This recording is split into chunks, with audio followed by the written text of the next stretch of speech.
Doing this is Siegel NN, and I hope all is well. I'm making a video today on the break-even analysis, and I feel there's a better method that inspiring business plan developers can use to get more accurate information or better information from their calculations.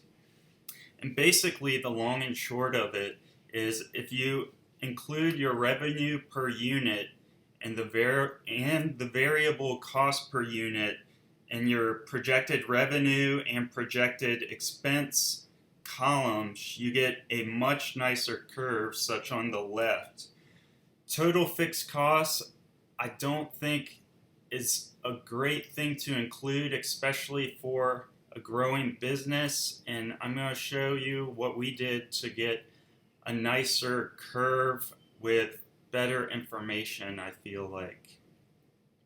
So when I started school, we had to develop a business plan, and ours was on pharmacy consulting services, and the service pharmacist would provide counseling and be reimbursed for it to prisoners. And to start this service, we calculated the number of inmates we were expecting to provide this service to. At the beginning of 2016, we are projecting 2,400 patients. At the end of 2024, we were projecting 22,400 patients.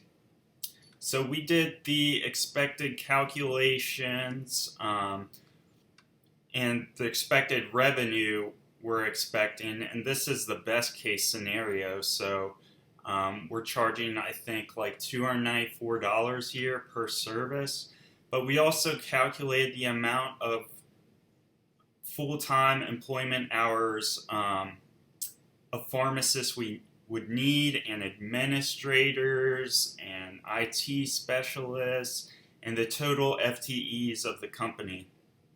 And then we also did our expense projections. But first, let me go back to the revenue per unit. You can see we basically estimated what our revenue would be based on the price of the sale or the product. And we kind of estimated how many targets we would sell or how many people we would sell to, and this got us our projected revenue for the forthcoming years. And then we do the same thing with our expenses. We calculate all the expenses, all the salaries, all the benefits, the security of the prisoners, the training, and the employee salaries, and we also had residual expenses like variable cost per unit. We calculated the variable costs, and we multiplied that by the number of patients we were expecting to see as well. So like 2,240 divided by times 0.35 is 840. So we include our variable costs and our projected expenses as well. And that got us our net income and net expenses for those years. So we also did this in a worst case scenario with cheaper reimbursements. Instead of like the $294 per sale, we did $173 per sale. And I'll show you what those figures look like in our break-even analysis. So basically, to do our curves, we calculated the revenue per year and the total revenue we were expecting that year.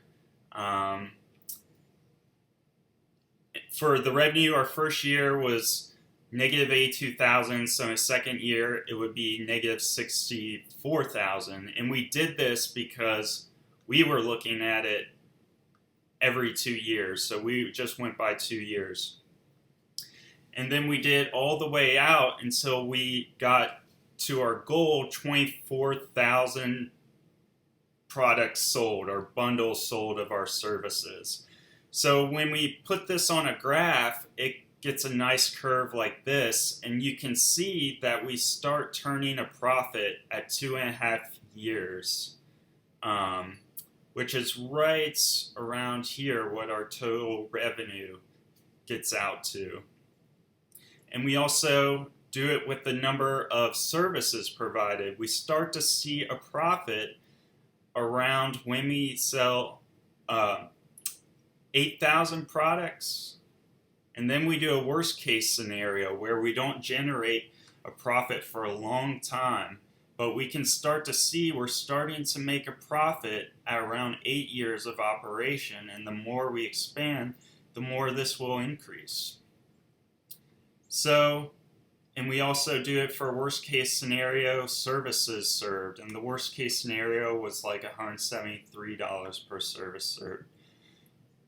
So that's it. I hope you liked it. I'll scroll through it slowly in case you're interested in looking at it a little bit more. But we just looked at all the projected profits and projected expenses, and we include the revenue per unit and the variable cost per unit into our projected profits and expenses. And we felt like we got better information from doing this than with just doing the break-even analysis. So in conclusion, with this different way, you can see the lowest you can go on projected revenue to turn a profit. And you can also see how a decreased variable cost per unit may improve your profits and potentially how much. So thank you for listening. I hope you learned something and found it useful. Thank you.